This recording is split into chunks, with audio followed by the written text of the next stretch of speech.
Dia ini mantan santri, tapi santri yang putar balik 360 derajat.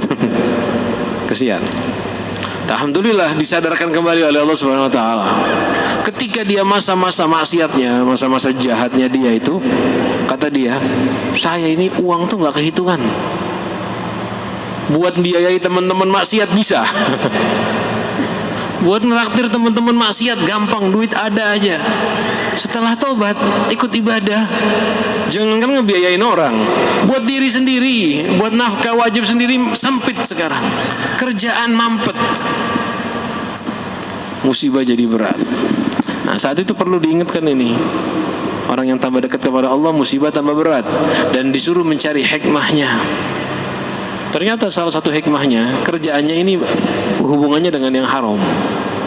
Jadi Allah ngasih musibah, tapi musibahnya baik. Apa itu? Allah menghapus sedikit-sedikit kerjaan dia yang haram. Habis bangkrut haram, bangkrut, hilang. Tinggal yang halal-halal aja tanpa disadari. Sebetulnya bukan musibah ini ya, rahmat dari Allah Subhanahu wa taala. Bersih, dihapus semua oleh Allah Subhanahu wa taala. Karena dia tambah dekat kepada Allah, ya diberi musibah, tapi musibahnya musibah bagus. Dan begini, ini gambaran musibah bagi orang-orang yang soleh, yang dekat kepada Allah. Dan kadang-kadang hadirin, walaupun dohirnya nggak kena musibah, sama kayak tadi orang-orang soleh itu, ulama-ulama itu, dohirnya kayaknya senang-senang aja, badan sehat, hidup nyaman aja, bisa makan, punya tempat tinggal, keluarga nyaman-nyaman aja. Ada hampir mungkin cari-cari aulia, lihat-lihat sejarahnya wali, aman, badan sehat, macam-macam, ya, nggak punya penyakit khusus lah. Tapi dia kena musibah. Apa itu musibah beratnya? Kayak tadi saya bilang, curhat. Kita kan kalau dengerin curhatan orang pusing. Sumpah, wali-walinya Allah itu, apalagi yang sudah tingkatannya tinggi, kadang-kadang tuh dia menanggung beban orang-orang di sekitar mereka. Seandainya misal yang curhat langsung, mereka tuh kepikiran lebih dari kita, karena mereka mewarisi rahmatnya Rasul SAW, sayang kepada umat.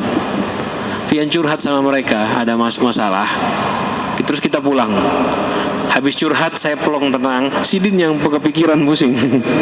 Karena sidin sayang, rahmat kepada hamba-hamba Allah, kepada orang-orang yang beriman. Itu musibah loh hadirin. Gak tenang ya hati, itu musibah. Makanya biasanya satu-satu cepet tua. Kenapa? Tiap hari dicurhatin orang, pikirannya banyak. Itu termasuk musibah berat. Tapi mereka lalui itu dengan mudah, karena mereka sudah kokoh, sudah kuat. Dan memang begitu ya. Yang ketiga kemarin, dunia ini tempatnya bencana. Jangan harap aman dari bencana total. Ada aja bencana pasti. Berdoa nggak apa-apa, ya Allah selamatkan saya dari bencana, bagus. Tapi kalau kena bencana, jangan ingkar, jangan jaza, tetap sabar. Dan yang keempat sekarang, bencana itu bukan hanya untuk orang-orang jahat, bukan hanya untuk ahli maksiat, bukan. Tetapi bencana ini umum, orang yang taat ataupun ahli maksiat semuanya kena ujian. Semuanya kena ujian. Bahkan kadang-kadang ya, ujiannya orang yang taat, yang dekat kepada Allah lebih berat daripada ujiannya orang-orang yang ahli maksiat. Biasanya ulama ngasih istilah, kalau buat orang soleh kan namanya dalam bahasa Arab bala. Kalau buat orang-orang soleh namanya ikhtibar, ujian. Nah, kalau buat orang yang ahli maksiat namanya iqab, hukuman. Jadi bala berubah hukuman. Jadi semua kena. Faidan man qasadal khaira. Karena itu orang yang menuju kebaikan, wa tajarrada li tariqil akhirah. Ada orang yang bertujuan melakukan kebaikan. Tapi yang sekarang alhamdulillah nggak ada lagi kita niat kesini untuk berbuat baik, kecuali untuk berbuat baik. Tujuannya tambah ilmu, tambah ibadah. Wa tajarrada li tariqil akhirah, berusaha mengosongkan dirinya hanya untuk berjalan di jalan akhirat. Istaqbalathu hadhil mihan, dia akan berhadapan dengan kebanyakan ujian ini. Dia akan dihadang oleh ujian-ujian dan kesulitan.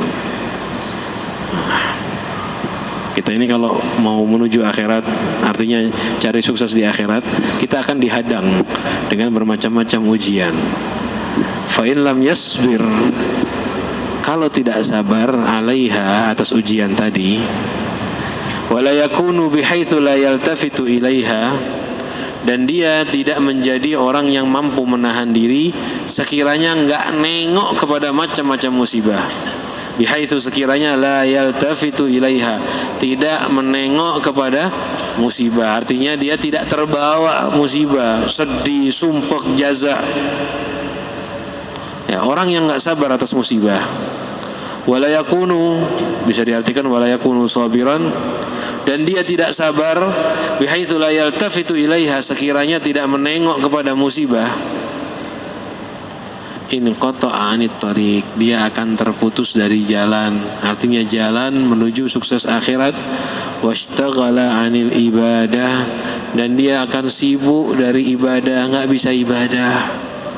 Fala yasilu, dia enggak akan sampai ila syai'in min dzalika, kepada sedikit pun daripada kebaikan dan kesuksesan akhirat.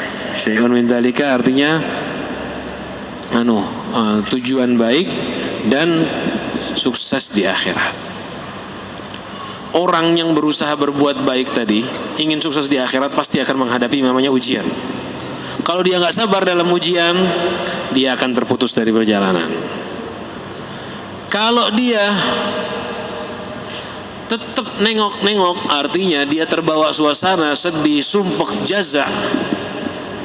Ya, dia sedih, sumpek, jaza itu tidak terima, dia akan terputus juga dari jalan. Washtaghala 'anil ibadah, dan dia akan sibuk dari ibadah, nggak bisa ibadah. Biar udah berusaha bagus, kena musibah, kepikiran, sholat nggak khusyuk, kepikiran sumpek, nggak bisa tidur, akhirnya tidurnya kepagian, subuh lewat, kan begitu. In qata'a 'anil ibadah, dia akan terputus, anit thariq, dari jalan sukses akhirat. Nah, oleh karena itu hadirin sekalian ya, kita perlu yang namanya sabar. Walaupun mau berbuat baik perlu sabar, malah diuji kadang-kadang kesungguhannya oleh Allah Subhanahu wa taala.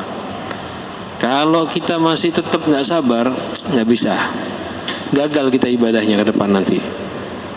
Ya, kita nggak sabar, sekiranya kalau ada musibah tuh kita harusnya jangan nengok kepada musibahnya, niat kepada siapa yang memberikan musibah. Jangan nengok kepada musibah dan pedihnya, cuekin aja, nanti akan ringan.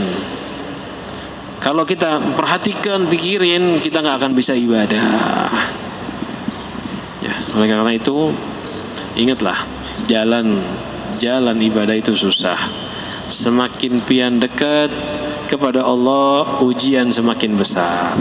Tapi kalau pian hatinya bagus, sebesar apapun ujian tadi, pian akan mampu menghadapinya. Karena besar atau tidaknya ujian tergantung kekuatannya kita menghadapi ujian tersebut. Nanti selanjutnya insya Allah kita akan bahas pada pertemuan yang akan datang.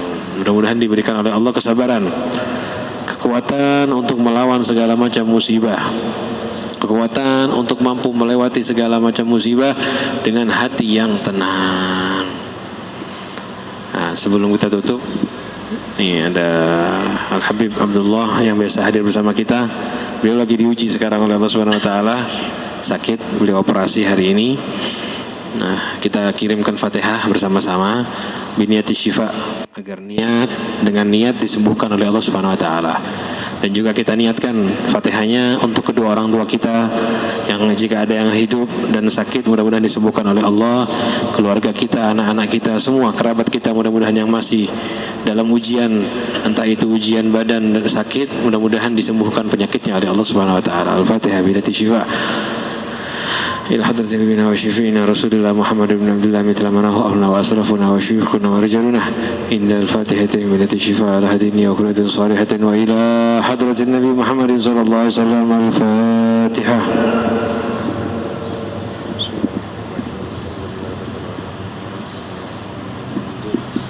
Iya, maghdubi 'alaihim waladdallin. Amin. Mudah-mudahan yang kita pelajari bisa kita amalkan dan kita ambil manfaatnya.